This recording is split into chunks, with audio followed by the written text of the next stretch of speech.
ಮೋಹನ್ ಅವರು ಸುಮಾರು 17 ವರ್ಷಗಳ ಹಿಂದೆ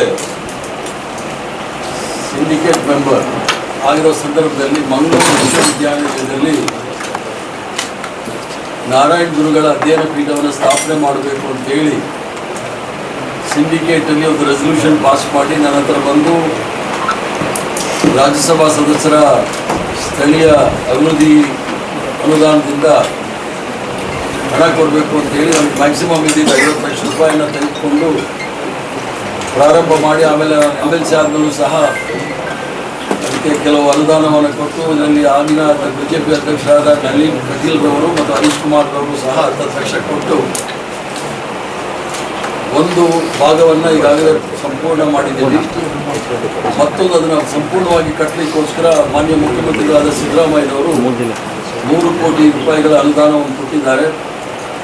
ಒಂದು ಹಳೆ ಏನು ಈಗ ಪೂರ್ಣ ಆಗಿದೆ ನಾರಾಯಣ ಗುರುಗಳ ಅಧ್ಯಯನ ಪೀಠ, ಒಂದು ಭಾಗವನ್ನು ಉದ್ಘಾಟನೆ ಮಾಡಿ ಮತ್ತೊಂದು ಭಾಗಕ್ಕೆ ಶಂಕುಸ್ಥಾಪನೆಯನ್ನು ಮಾನ್ಯ ಮುಖ್ಯಮಂತ್ರಿಗಳು 1ನೇ ತಾರೀಕು ಡಿಸೆಂಬರ್ನಂದು ಮಾಡಲಿಕ್ಕೆ ಒಪ್ಕೊಂಡಿದ್ದಾರೆ. ಅದೇ ಸಂದರ್ಭದಲ್ಲಿ ಯಾವ ನಮ್ಮ PV ಮೋಹನ್ ಅವರು ಹೇಳಿದಾಗೆ 3 ಕಾರ್ಯಕ್ರಮಗಳನ್ನು ಆ ಸಂದರ್ಭದಲ್ಲಿ ನಾವು ಹಮ್ಮಿಕೊಂಡಿದ್ದೀವಿ.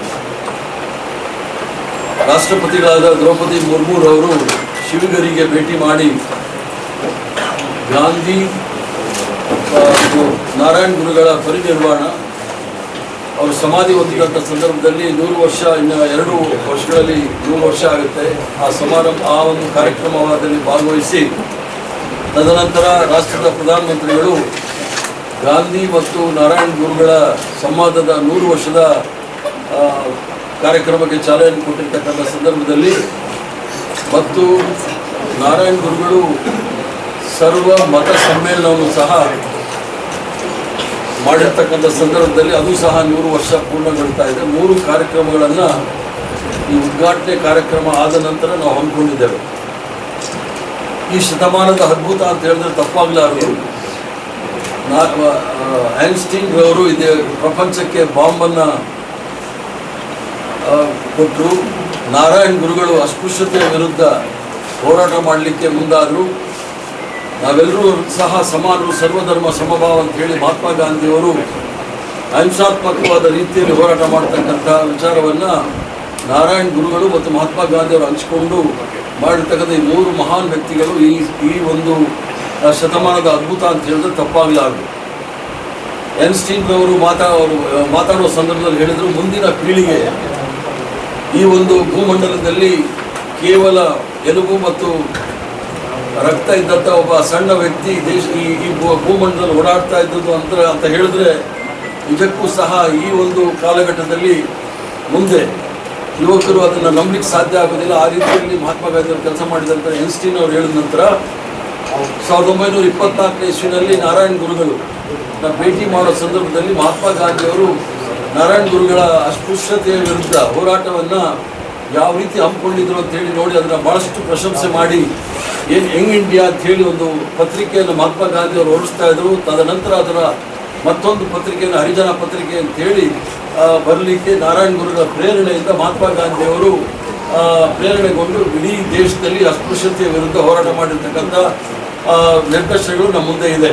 ಅದಕ್ಕೋಸ್ಕರ ಇಡೀ ದೇಶದಲ್ಲಿ, ನಾನು ಇಡೀ ರಾಷ್ಟ್ರದಲ್ಲಿ ಸುತ್ತಿರ್ತಕ್ಕಂಥವ್ರು ಯಾವುದಾದ್ರೂ ಒಂದು ಗುರುಮಠದಲ್ಲಿ ಮಹಾತ್ಮ ಗಾಂಧಿಯವರ ವಿಗ್ರಹವನ್ನು ಪೂಜೆ ಮಾಡ್ತಾರೆ ಅಂತ ಹೇಳಿದ್ರೆ ಇಲ್ಲಿರ್ತಕ್ಕಂಥ ಕಂಕನಾಡಿ ಗರುಡಿಯಲ್ಲಿ ನಾರಾಯಣ ಗುರುಗಳು ಮತ್ತು ಮಹಾತ್ಮ ಗಾಂಧಿಯವರ 2 ವಿಗ್ರಹಕ್ಕೂ ಸಹ ಪೂಜೆ ನಡೀತಕ್ಕಂಥದ್ದು ನೋಡಿದಾಗ ಅವರ 2 ಸಿದ್ಧಾಂತಗಳು ಯಾವ ರೀತಿ ಅಂತ ಹೇಳಿ, ಯಾಕಂದರೆ ಅದರಲ್ಲೂ ಸಹ ಕರಾವಳಿ ಪ್ರದೇಶದಲ್ಲಿ ಸೌಹಾರ್ದ ಮತ್ತು ಸಹಬಾಳ್ವೆ ಮತ್ತು ಶಾಂತಿ ಮತ್ತು ಹಿಂಸೆಯ ವಿಚಾರದಲ್ಲಿ ಎಲ್ಲರೂ ಸಹ ಗಮನ ಕೊಡಬೇಕಾದಂಥ ವಿಚಾರ ಸಂದರ್ಭದಲ್ಲಿ ಗುರು ಹಿರಿಯರು ಚಿಂತನೆ ಮಾಡಿ ಯೋಚನೆ ಮಾಡಿ ಇಲ್ಲಿ ಕಾರ್ಯಕ್ರಮವನ್ನು ಹಮ್ಮಿಕೊಳ್ಬೇಕು ಅಂತ ಹೇಳಿ ನಮ್ಮ ಶಿವಗಿರಿ ಮಠದ ಗುರುಗಳಾದ ಜ್ಞಾನ ತೀರ್ಥರವರು ಸಹ ಮುಂದೆ ಬಂದು ಮತ್ತು ದೊಡ್ಡ ಗುರುಗಳು ಸಚ್ಚಿದಾನಂದ ಸ್ವಾಮೀಜಿಗಳು ಕೂಡ ನಾನು ಹೋದ ವರ್ಷ ಶಿವಗಿರಿನಲ್ಲಿ ಹೋದಾಗ ಅವರು ಸಹ ಹೇಳಿದರು, ದಕ್ಷಿಣ ಕನ್ನಡದಲ್ಲಿ ಅಥವಾ ಉಡುಪಿನಲ್ಲಿ ನಾವು ಶಾಂತಿ ಸೌಹಾರ್ದತೆ ಮತ್ತು ಸಹಬಾಳ್ವೆಗೆ ಏನಾದರೂ ಒಂದು ಬುನಾದಿಯನ್ನು ಹಾಕಬೇಕು ಅಂತ ಹೇಳಿ ಹೇಳಿದಾಗ ಅದೇ ಕಾರ್ಯಕ್ರಮಕ್ಕೆ ಮುಖ್ಯಮಂತ್ರಿಗಳು ಸಹ ನಾವು ಆಹ್ವಾನ ಮಾಡಿದಾಗ ಒಪ್ಕೊಂಡಿದ್ದಾರೆ. ಆದ್ದರಿಂದ ಈ ಒಂದು ಕಾರ್ಯಕ್ರಮ ಈ ಒಂದು ಭಾಗದಲ್ಲಿ ಯಾವ ನಾರಾಯಣ ಗುರುಗಳು ಮತ್ತು ಮಹಾತ್ಮ ಗಾಂಧಿಯವರು ಶಾಂತಿ ಸೌಹಾರ್ದತೆ ಮತ್ತು ಸಹಬಾಳ್ವೆಯ ವಿಚಾರದಲ್ಲಿ ಮತ್ತು ಸರ್ವಧರ್ಮ ಸಮಭಾವ ಅಂತ ಹೇಳಿ ಮತ್ತು ನಾರಾಯಣ ಗುರುಗಳ ಅಸ್ಪೃಶ್ಯತೆಯ ವಿರುದ್ಧ ಹೋರಾಟವನ್ನು ಮಾಡಿ ಅದು ಶಾಂತಿ ರೀತಿಯಿಂದ ಮಾಡಿ ಯಾವುದೇ ರೀತಿಯ ಅಹಿಂಸೆಗೆ ಅವಕಾಶ ಕೊಡದೆ ಈ ಒಂದು ರೀತಿಯ ಸುಧಾರಣೆ ಸಮಾಜ ಸುಧಾರಣೆ ಮಾಡಿರ್ತಕ್ಕಂಥ ನಿರ್ದೇಶನಗಳಿದ್ದರೆ ಅದು ಕೇರಳದಲ್ಲೂ ಇದೆ, ಕರ್ನಾಟಕ ರಾಜ್ಯದಲ್ಲೂ ಸಹ ಇದೆ. ಆದ್ದರಿಂದ ಈ ಒಂದು ಪವಿತ್ರವಾದ ಕಾರ್ಯಕ್ರಮವನ್ನು ನಾವು ಮಂಗಳೂರು ವಿಶ್ವವಿದ್ಯಾನಿಲಯದ ಒಂದು ಕ್ಯಾಂಪಸ್ಸಲ್ಲಿ ಮಾಡ್ತಾ ಇದ್ದೀವಿ. ಅದರಲ್ಲಿ ಬೆಳಿಗ್ಗೆ 11 ಗಂಟೆಯಿಂದ ಸಾಯಂಕಾಲ 4 ಗಂಟೆವರೆಗೂ ಸಹ ಕಾರ್ಯಕ್ರಮಗಳಿರುತ್ತೆ. ಆದ್ದರಿಂದ ಪೂರ್ವ ಸಿದ್ಧತೆಗೋಸ್ಕರ ನಾನು ಇವತ್ತು ಮಂಗಳೂರಿಗೆ ಬಂದಿದ್ದೀನಿ. ಹಲವಾರು ವಿಚಾರಗಳನ್ನು ಈಗಾಗಲೇ ಚರ್ಚೆ ಮಾಡಿದ್ದೀನಿ. ಮಂಗಳೂರು ಯೂನಿವರ್ಸಿಟಿಯವರು ಸಹ ಈ ಒಂದು ಕಾರ್ಯಕ್ರಮಕ್ಕೆ ಒಂದು ಅಧ್ಯಯನ ಪೀಠಕ್ಕೆ ಕಾರ್ಯಕ್ರಮಕ್ಕೆ ಒಪ್ಪಿಕೊಂಡು ಅವರು ಸಹ ಎಲ್ಲ ಸಹಕಾರವನ್ನು ಸಹ ಕೊಡ್ತಾ ಇದ್ದಾರೆ. ತಮ್ಮದು ಸಹ ಸಹಕಾರವನ್ನು ಕೇಳಿ ಈ ಒಂದು ಕಾರ್ಯಕ್ರಮ ಯಶಸ್ವಿಯಾಗಿ ತಾವೆಲ್ಲರೂ ಸಹ ಸಹಕಾರ ಕೊಡಿ ಅಂತ ಹೇಳಿ ಕೇಳಲಿಕ್ಕೋಸ್ಕರ ಈ ಒಂದು ಪತ್ರಿಕಾಗೋಷ್ಠಿಯಲ್ಲಿ ಕರೆದಿದ್ದಾರೆ.